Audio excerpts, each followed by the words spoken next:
Lisbon, 1755. The sun rises over the Tagus River like molten gold poured across water. The light catches first on the masts of ships, hundreds of them, stretching from the docks of Ribera all the way to the bend where the estuary opens toward the Atlantic. Their rigging clinks softly in the morning breeze. Sailors call to one another in Portuguese, Dutch, English, Arabic.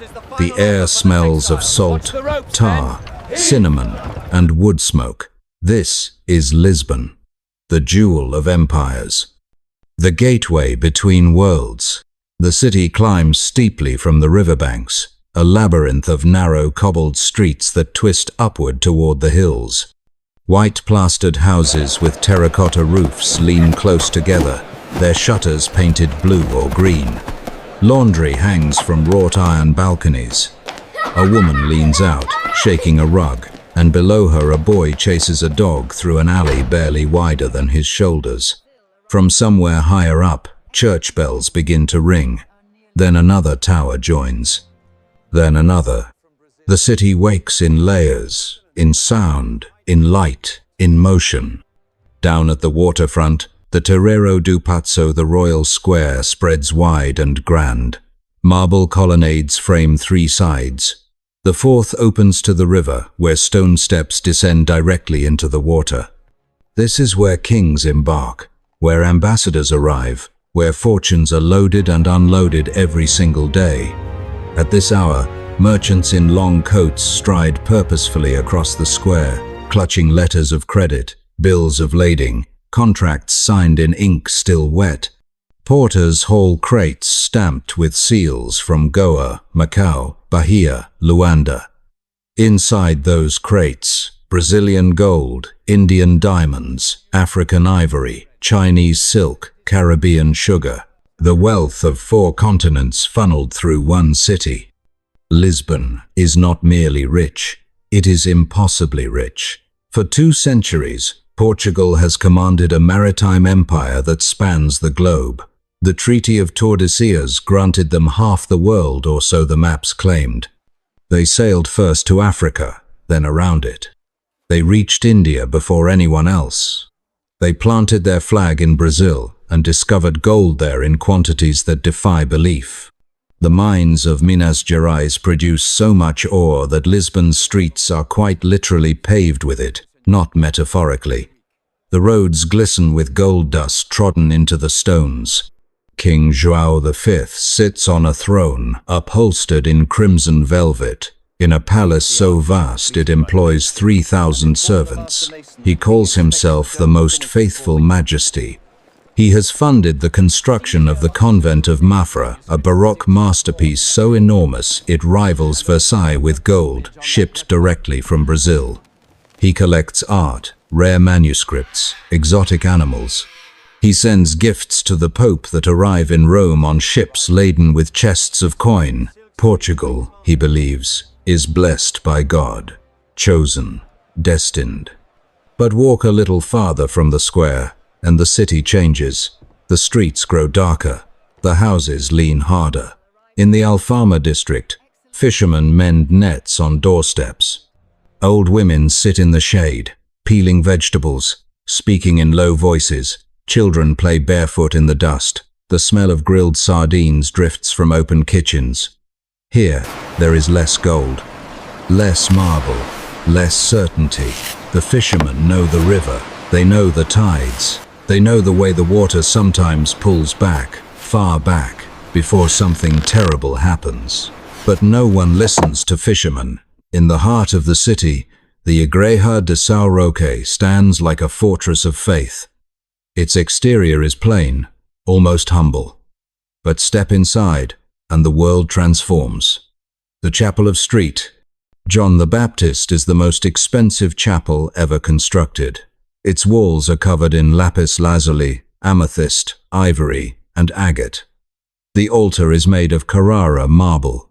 Mosaics depict saints in impossible detail, not painted, but assembled from thousands of tiny stones, each no larger than a grain of rice.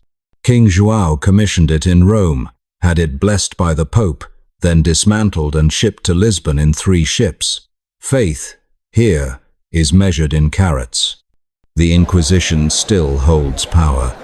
The Palace of the Inquisition sits near the Rocio Square, its walls thick, its windows narrow. Inside, men in black robes decide who is faithful and who is not. Jews who converted the conversos are watched carefully. So are foreigners, so are free thinkers.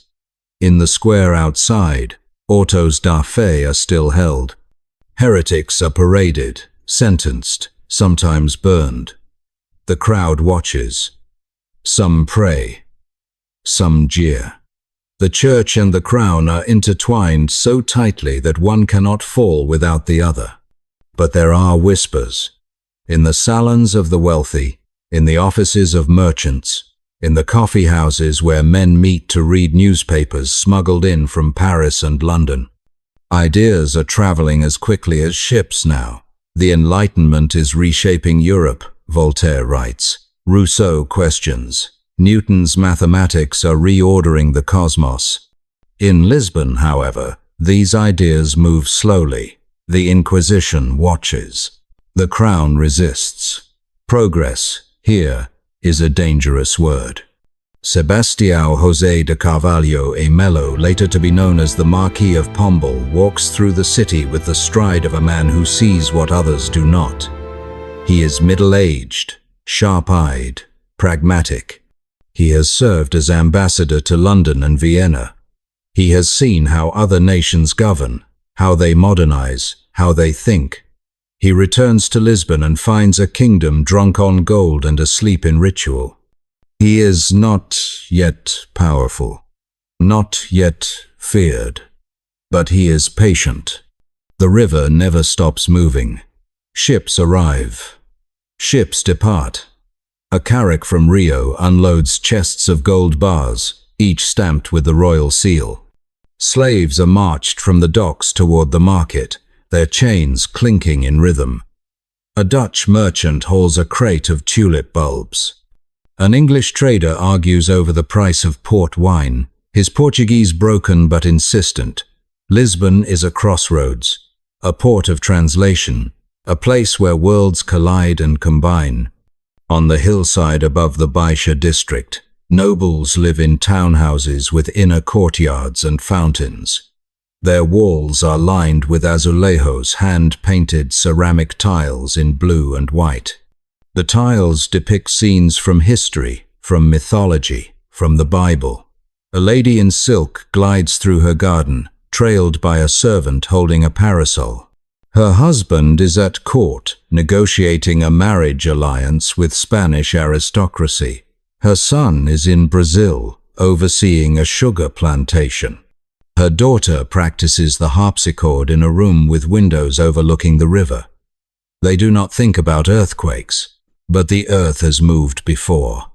In 1531, Lisbon was struck. Buildings collapsed, people died, the city rebuilt. In 1722, tremors were felt again, minor ones, easily forgotten. The ground beneath Lisbon is limestone and clay, soft and unstable. The Tagus River sits atop a tectonic fault line where the African and Eurasian plates grind slowly, inexorably, against one another. The pressure builds in silence, in darkness, deep below. It is autumn now. October fades into November. The air grows cooler. The skies are clear. The harvest has been good. Ships are preparing for the winter trade routes. In churches across the city, priests prepare for All Saints' Day, November 1st, one of the holiest days of the year. Masses will be held at dawn. Families will gather. Candles will be lit. The devout will fill every chapel, every cathedral, every parish church, thousands upon thousands, kneeling in prayer. On the morning of November 1st, 1755, the city wakes as it always does. The river glows. The bells begin. In homes and palaces, people dress for mass. Servants light fires. Bakers slide loaves into ovens. The streets begin to fill. It is a Saturday. It is holy. It is ordinary. And then the world breaks. At 20 minutes past 9, the ground lurches violently. Not a tremor. Not a warning. A rupture. The earthquake strikes with a magnitude estimated between 8.5 and 9, one of the most powerful ever recorded in Europe. The shaking lasts for nearly 4 minutes. 4 minutes of the earth convulsing, roaring, tearing itself apart. Stone buildings collapse instantly. Churches filled with worshippers come down in avalanches of rubble and dust.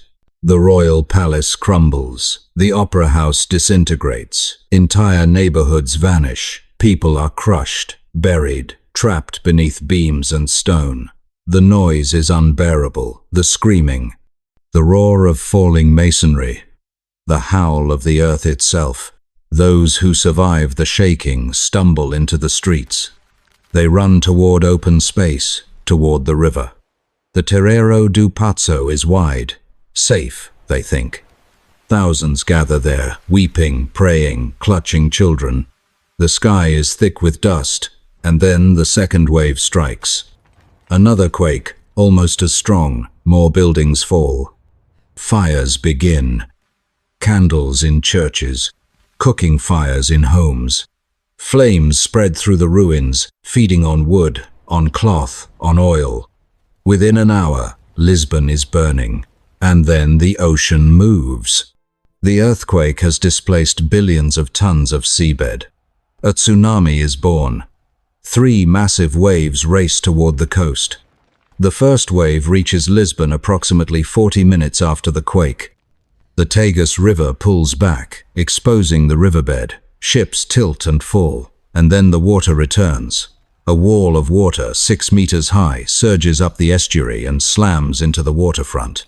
The Terreiro do Passo, where thousands have gathered, is swallowed. Bodies are swept away. Ships are hurled inland. The wave penetrates deep into the city, flooding streets, smashing through the ruins. 2 more waves follow. Each one pulls survivors back into the river, back into the sea. For 3 days, Lisbon burns. The firestorm consumes what the earthquake and tsunami left standing. Entire districts are erased.